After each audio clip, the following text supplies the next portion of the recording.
وعلیکم ورحمۃ اللہ وبرکاتہ۔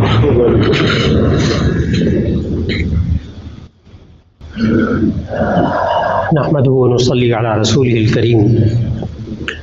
اما بعد فاعوذ باللہ من الشیطان الرجیم، بسم اللہ الرحمن الرحیم۔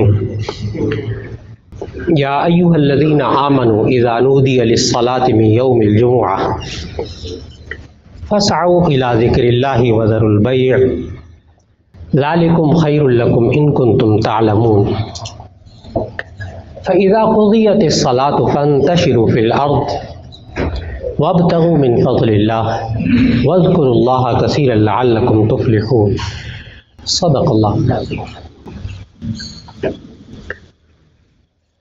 اللہ رب العزت نے ان آیات میں ہمیں یہ حکم دیا، یا ایھا الذین آمنوا اذا نودی للصلاة من یوم الجمعہ، اے ایمان والو جب جمعے کی نماز کے لیے پکارا جائے، اذان ہو جائے، اذا نودی للصلاة من یوم الجمعہ، جب جمعے کے لیے بلایا جائے، پکار دی جائے، اذان ہو جائے، تو اللہ تعالیٰ نے یہ حکم دیا، فاسعوا الی ذکر اللہ، اللہ کے ذکر کی طرف چل پڑو، دوڑ پڑو۔ فاسعوا الی ذکر اللہ، سعی کرو اللہ کے ذکر کی طرف۔ وذروا البیع، اور خرید و فروخت کو چھوڑ دو۔ وذروا البیع، خرید و فروخت کو چھوڑ دو۔ خالق کہہ رہا ہے ذالکم خیر لکم ان کنتم تعلمون، یہ تمہارے لیے بہتر ہے اگر تم جانتے ہوتے۔ ذالکم خیر لکم، یہ تمہارے لیے بہتر ہے اگر تم جانتے ہوتے۔ آگے اللہ تعالیٰ نے فرمایا، پورا پروگرام دیا اللہ تعالیٰ نے جمعے کے دن کا، قرآن مجید میں پورا پروگرام دیا ہے اللہ نے۔ اذا نودی للصلاة من یوم الجمعہ فاسعوا الی ذکر اللہ وذروا البیع ذالکم خیر لکم ان کنتم تعلمون۔ پھر دوسری آیت جو تلاوت کی، اس کے بعد والی آیت بھی تلاوت کی، اللہ نے توفیق دی۔ اللہ تعالیٰ نے اس کے بعد فرمایا فَإِذَا قُضِيَتِ الصَّلَاةُ، جب آپ نماز ادا کر لیں، نماز ادا کر لی جائے۔ اب سمجھ میں آ گیا کہ ذکر اللہ سے مراد وہاں کیا ہے۔ کیا جب وہ اذان دے دی جائے جمعے کی تو کیا ہم اللہ کا ذکر کرنے لگ جائیں، یعنی تسبیح لے کے بیٹھ جائیں، یا ہم قرآن مجید کی تلاوت کریں؟ کیونکہ یہ سب ذکر کی صورتیں ہیں نا، یہ سب ذکر کی صورت۔ درود شریف پڑھنا یہ بھی اللہ کا ذکر ہے، قرآن مجید پڑھنا یہ بھی اللہ کا ذکر ہے، سبحان اللہ الحمدللہ کہنا یہ بھی اللہ کا ذکر ہے۔ لیکن یہاں ذکر سے مراد فاسعوا الی ذکر اللہ، تم اللہ کے ذکر کی طرف چل پڑو۔ اس سے مراد کیا ہے؟ فوراً اگلی آیت سے بات واضح ہوگی، فَإِذَا قُضِيَتِ الصَّلَاةُ، جب نماز پوری ہو جائے، نماز ادا کر لیں۔ معلوم ہوا اللہ تعالیٰ نے کہا تھا نماز کے لیے چلو، وہ ذکر سے مراد اللہ کی نماز۔ اور اس نماز کو اللہ کا ذکر اس لیے کہا گیا کہ اس سے پہلے خطبہ ہوتا ہے جس کا سننا ضروری ہوتا ہے۔ اردو والا خطبہ فرض واجب نہیں ہے، سنت مؤکدہ بھی نہیں ہے، یہ اردو والی تقریر جو ہو رہی ہے یہ سنت بھی نہیں ہے، سنت غیر مؤکدہ بھی نہیں ہے۔ سنت غیر مؤکدہ کہتے ہیں جس کو کر لیا جائے تو ثواب ہے، نہ کیا جائے تو گناہ کوئی نہیں۔ یہ اردو والی تقریر یہ سنت غیر مؤکدہ بھی نہیں، فرض واجب تو بڑی دور کی بات ہے، لیکن وہ خطبہ وہ لازم ہے، اس کا سننا واجب ہے، خاموش رہنا واجب ہے کہ تم جاؤ اللہ کے ذکر کی طرف، کیونکہ وہاں خالی نماز نہیں ہو رہی، اللہ کا ذکر بھی ہو رہا ہے۔ نماز بھی اللہ کا ذکر ہے، لیکن خطبے میں خاص طور پر اللہ کی شان بیان ہوتی ہے۔ خطبہ جب شروع ہوتا ہے اس کے شروع میں اللہ کی شان بیان ہوتی ہے، پہلے خطبے میں بھی دوسرے خطبے میں بھی۔ الحمدللہ علی الذات عظیم الصفات سمیع السمات کبیر الشان جلیل القدر رفیع الذکر مطاع الامر جلیل البرہان، ساری اللہ تعالیٰ کی صفات بیان ہوتی، اللہ کی شان بیان ہوتی۔ فاسعوا الی ذکر اللہ، اللہ کے ذکر کی طرف چل پڑو۔ وذروا البیع، بیع کو چھوڑ دو، خرید و فروخت کو چھوڑ دو۔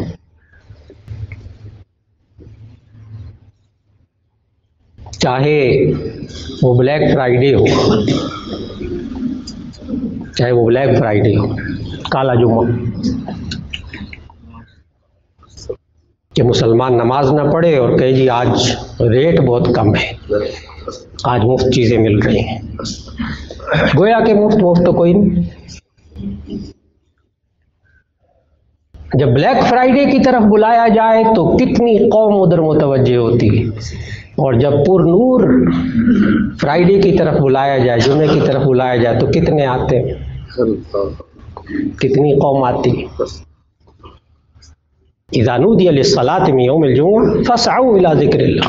وہاں اللہ کہتا ہے دوڑ کے چلو، جلدی کرو، چھوڑو پڑو یہ خرید و فروخت۔ اور یہ کیا کہتا ہے، کہتا ہے آج بلیک فرائیڈے ہے،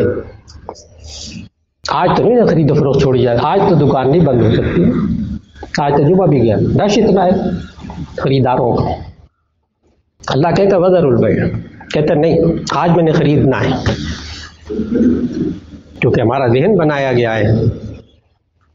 کہ جب مسلمانوں کے تہوار آئیں تو اس وقت مہنگائی اتنی اونچی کر دو، رمضان آئے تو اتنی مہنگائی کر دو، گھی بھی غائب کر دو، چینی بھی غائب کر دو، بیسن بھی غائب کر دو، آٹا بھی غائب کر دو، خوب مہنگائی اوپر تک لے جاؤ، مسلمانوں کو کھانے نہ دینا روزے داروں کو، یہ پھر بیچارے بہت زیادہ کھاتے، پھلوں کو کہیں کے کہیں لے جانا۔ جب اللہ کی عبادت کا موقع آئے اس وقت مہنگائی کر دینا، عید الاضحیٰ آئے تو مہنگائی کر دینا، عید الفطر آئے تو خوب اور زیادہ مہنگائی کر دینا، عید کی رات جتنی کھال اتارنی اتار لو چاند رات کو، لیکن فرائیڈے کو کیا دینا ہے، مفت، آدھی قیمت، اس لیے کہ وہ اللہ نے نہیں کہا نا، وہ کسی اور خدا نے کہا، جن کے کہنے پہ یہ انسان زندگی پوری گزارتا ہے۔ کاش وہی لوگ جن کو خدا مانتے ہیں، جس کے کہنے پہ چلتا ہے، جس سے ڈرتا ہے انسان، آج کل وہی خدا ہوتا ہے، اسی سے کہنا ماننا ہے، اسی کا کہنا ماننا ہے، اسی سے ڈرنا ہے، اسی کو راضی کرنے کی فکر کرنی ہے، اسی کو خوش کرنے کی فکر کرنی ہے، اسی کے پیچھے چلنا ہے، جیسی وہ تہذیب بنا دیں گے ویسی تہذیب بنا لینی ہے۔ تو خدا کے جتنے حقوق تھے سارے ادھر دیے ہوئے، سارے ادھر۔ کاش کہ وہ جو باقی جگہوں میں اچھے کام کرتے ہیں، کہ ابھی دسمبر میں، اگلے مہینے میں 25 دسمبر کو کرسمس ڈے آ رہا ہے، جتنے حضرات باہر کے حالات جانتے ہیں انہیں معلوم ہے کہ لوگ اس دن کا اتنا انتظار کرتے ہیں کرسمس کا،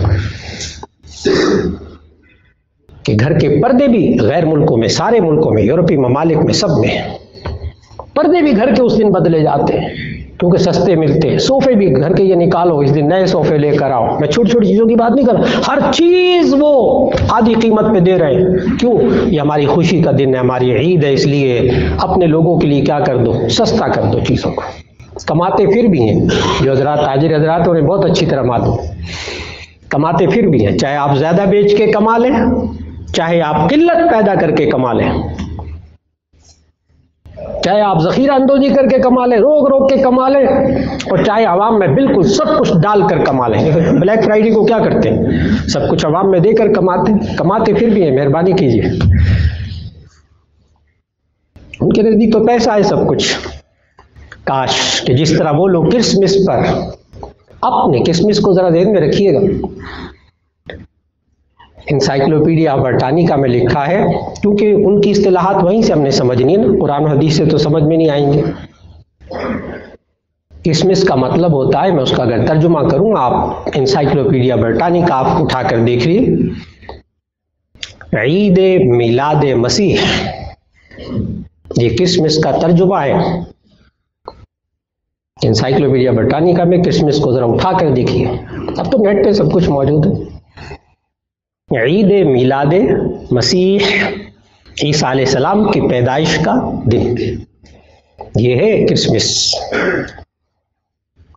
جو مسلمان بھی، اب مسلمان ممالک میں بھی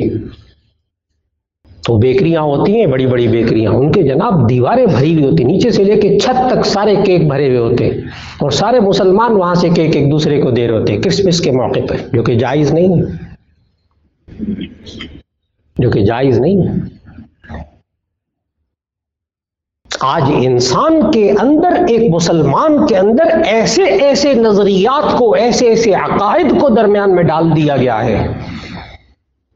ممکن ہے کوئی صاحب کہے مولانا عقیدہ تو بہت بڑی چیز ہوتی ہے، آپ کیا بات کرتے، یہ کوئی عقیدہ تھوڑے بلیک فرائیڈے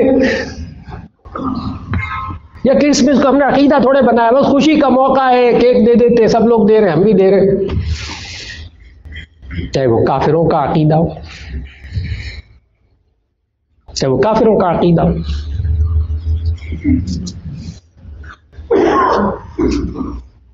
یہ انسان آج معاشرے میں رہتے ہوئے جو اسلام کے خلاف نظریات ہیں، یہ عقیدہ کہتے کس کو ہے؟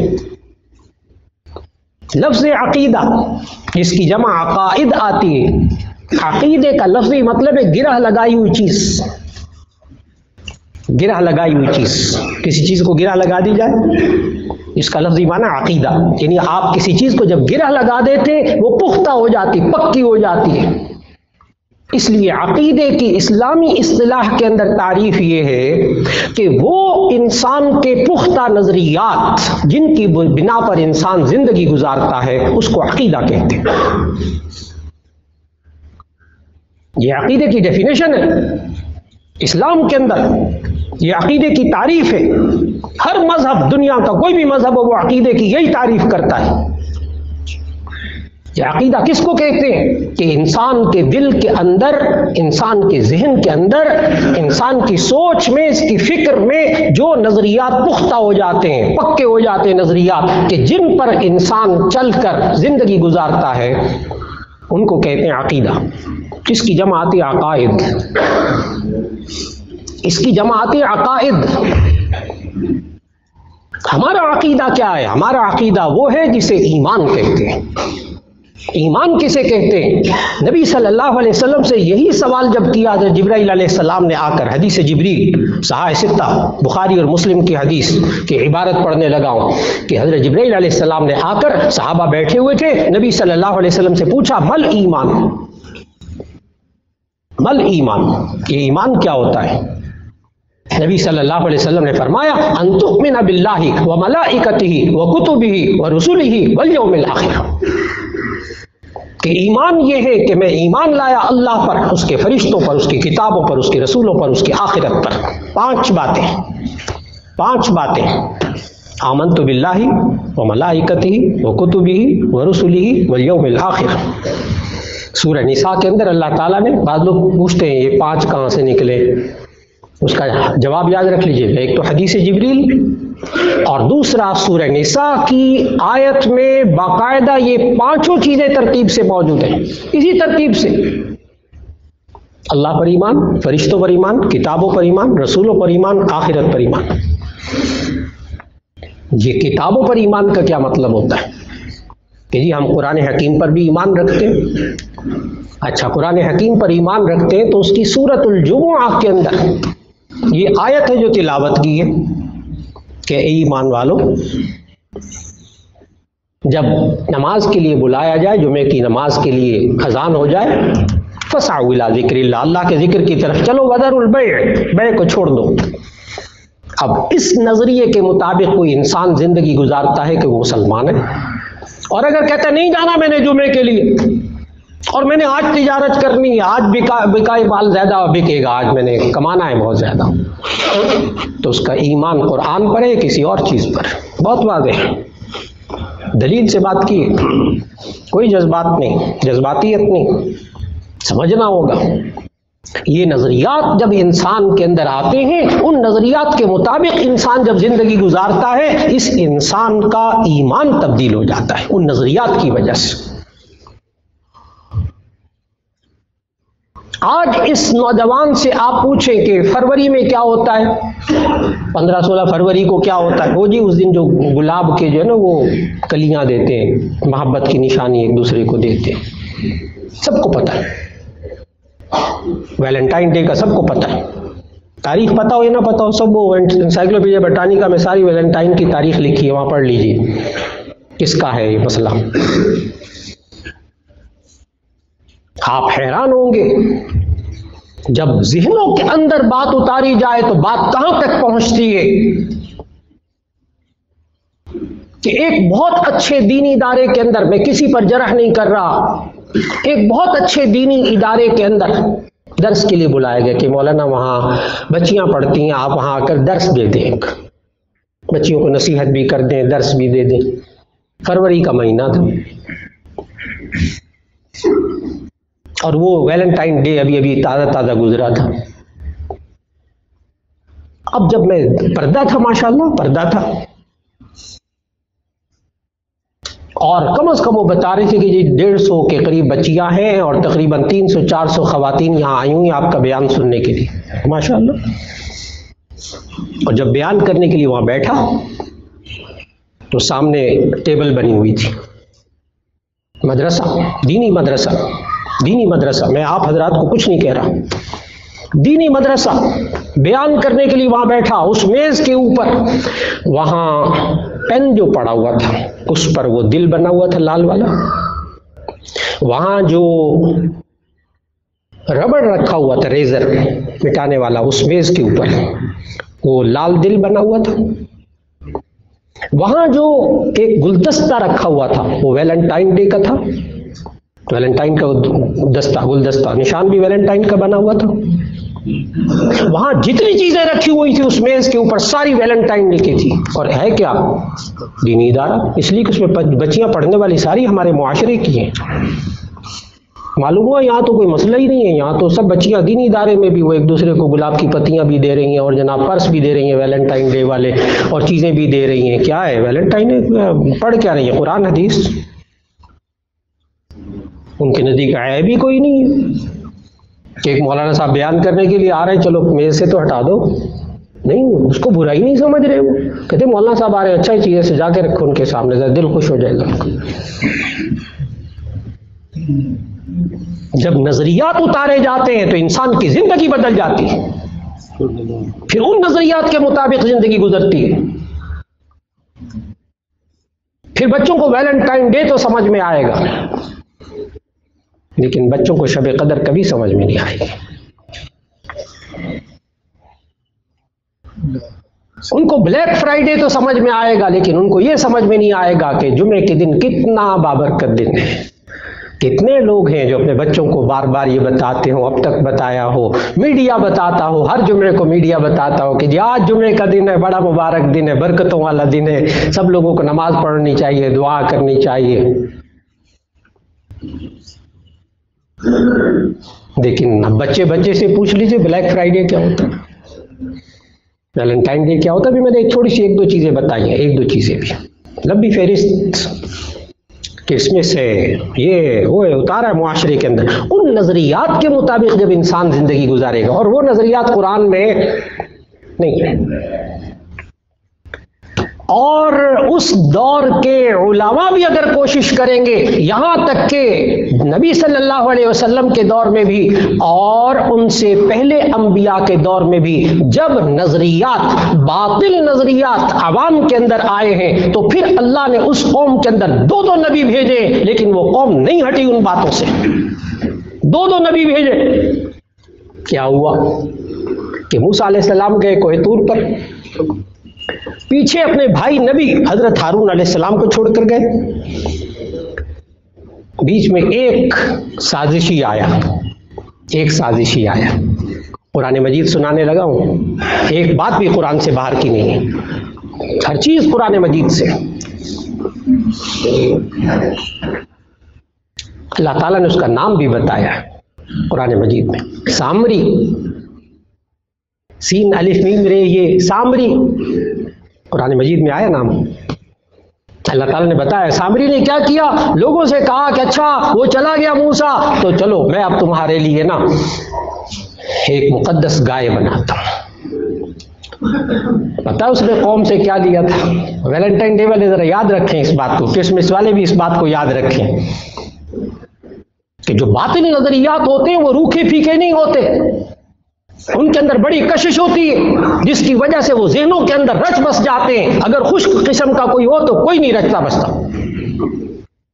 اس کے اندر بڑی کشش ہوتی ہے، اس کے اندر بڑی چمک ہوتی ہے، اس کے اندر بڑے مزے ہوتے ہیں۔ اس نے پتہ کیا کہا سامری نے کہا میں ایک بچڑا بنانا چاہتا ہوں تمہارے لیے، لیکن تم سب لوگ سونا چاندی اکٹھا کرو، جناب مٹی نہیں، گارا نہیں، قرآن مجید کھول کے دیکھیے، من حلیجہم عجلا جسدا لہ خوار، ان کے زیورات کو جمع کر کے اس نے عجل ایک بچڑا بنایا گائے کا، سارے زیوروں کو جمع کیا، سونے چاندی کو جمع کیا، جمع کرنے کے بعد اس کو پگھالا، پگھالنے کے بعد ایک بنایا بچڑا۔ اور مفسرین کیا لکھتے ہیں، بچڑا بنایا سونے چاندی کا، اور اس کے اندر پیٹ اس کا خالی رکھا، اور اس کے گوبر کرنے والی جگہ میں بھی سوراخ بنا دیا، اور اس کے منہ میں بھی کیا بنا دیا، سوراخ بنا دیا، بس اور کچھ نہیں، باقی سب ایسے۔ اب اس کو آپ سیٹی کا قانون یاد رکھتے ہیں، سیٹی بجاتے ہیں، سب جتنے میٹرک پڑھے ہوئے بھی حضرات جانتے ہیں سیٹی کا کیا قانون ہوتا ہے، کہ سیٹی میں ایک جسم ہوتا ہے، ایک سیٹی ہوتی ہے، اس کے اندر کا خالی ہوتا ہے، ایک طرف سے آپ منہ سے ہوا ڈالتے ہیں، وہ ہوا دباؤ سے اندر جاتی ہے، پھر اس کے بعد باریک سوراخ میں سے نکلتی ہے تو سیٹی کی آواز آتی ہے۔ منہ سے بھی لوگ سیٹی بجاتے ہیں، اسی طرح بجاتے ہیں، اندر خالی ہوتا ہے، پیچھے سے ہوا نکالتے ہیں، آگے سے ہونٹ باریک کرتے ہیں تو سیٹی کی آواز نکلتی۔ سائنسی اصول ہے ایک۔ اس نے اندر سے پیٹ خالی رکھا، گوبر کی جگہ خالی رکھی، اور منہ کی جگہ سوراخ رکھا، اور اس کے بعد ہوا جدھر سے رخ آتی تھی نا، تیز ہوا کھلے میدان میں، ادھر اس کے گوبر والا رخ کر دیا، اور منہ سے نکلتی تھی آواز اس بچڑے کی، ساری قوم سجدے میں۔ موسیٰ خدا خدا کرتا تھا، وہ نظر ہی نہیں آتا تھا، اور یہاں دیکھو نا اتنا چمکدار سونے چاندی کا بچڑا، بولتا بھی ہے، پوری قوم سجدے میں، ہارون علیہ السلام نبی پاس موجود،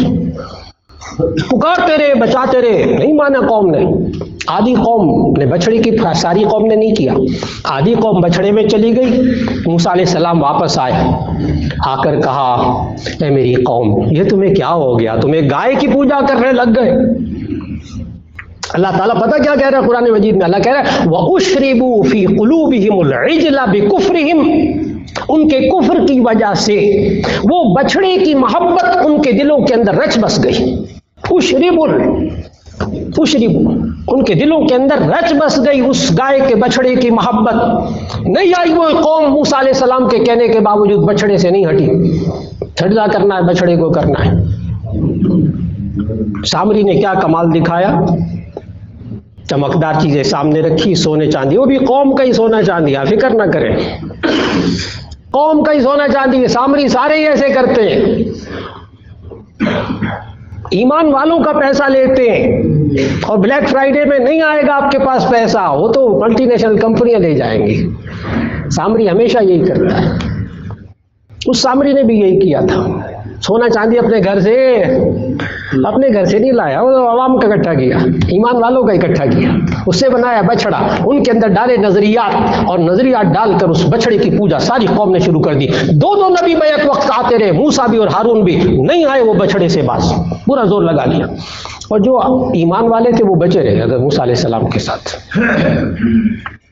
میں عرض کر رہا تھا، جب انسان وحی الہی کے ذریعے جو نظریات آتے ہیں، یعنی آسمانی کتاب کے ذریعے،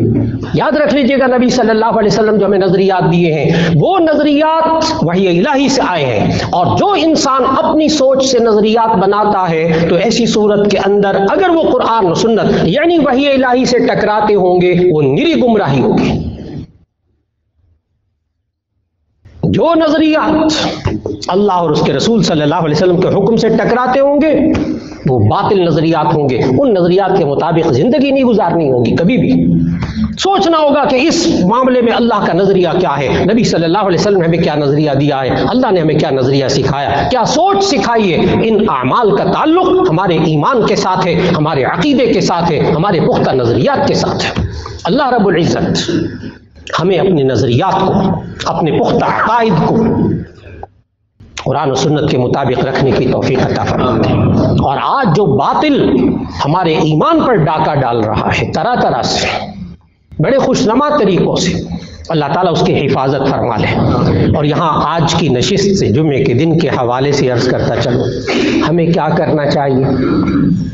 مختصر سی بات، ہمیں کیا کرنا چاہیے؟ مسلسل عرض کر رہا ہوں کہ یہ فتنہ، یہ فتنہ، یہ فتنہ، یہ فتنہ، یہ فتنہ، یہ فتنہ، ہر جمعے میں ایک بات بیان ہو رہی ہے، فتنوں کو تسلسل سے بیان کیا جا رہا ہے۔ ہم کیا کریں؟ تو نبی صلی اللہ علیہ وسلم نے ہمیں پہلے سے سکھا دیا تھا کہ جو شخص، بہت مستند صحاح ستہ کی روایت پڑھنے لگا ہوں، جو شخص سورہ کہف کی 15واں پارہ، سورہ کہف کی ابتدائی 10 آیتیں تلاوت کر لے گا، اللہ تعالیٰ اس کو فتنوں سے محفوظ رکھے گا۔ دوسری روایت یہ ہے کہ جو شخص جمعے کے دن سورہ کہف کی آخری 10 آیتیں تلاوت کرے گا تو اللہ تعالیٰ اس کو فتنوں سے محفوظ رکھے گا۔ اور حضرت علی کرم اللہ وجہہ کی روایت یہ ہے کہ نبی صلی اللہ علیہ وسلم نے فرمایا کہ جو شخص پوری سورہ کہف جمعے کے دن پڑھ لے، چند منٹ لگتے ہیں جناب، جمعے کے دن سورہ کہف پڑھ لے، تو ایسی صورت میں حضرت علی کرم اللہ وجہ روایت کر رہے ہیں کہ اللہ تعالیٰ اس بندے کو ایسا نور عطا فرماتا ہے کہ جس نور کی وجہ سے وہ فتنوں سے بچ جاتا ہے۔ نور ہمیشہ روشن ہوتا ہے، وہ بلیک نہیں ہوتا، کالا نور نہیں ہوتا۔ اللہ تعالیٰ ہمیں وہ نور عطا فرمائے۔ وآخر دعوانا الحمدللہ رب العالمین۔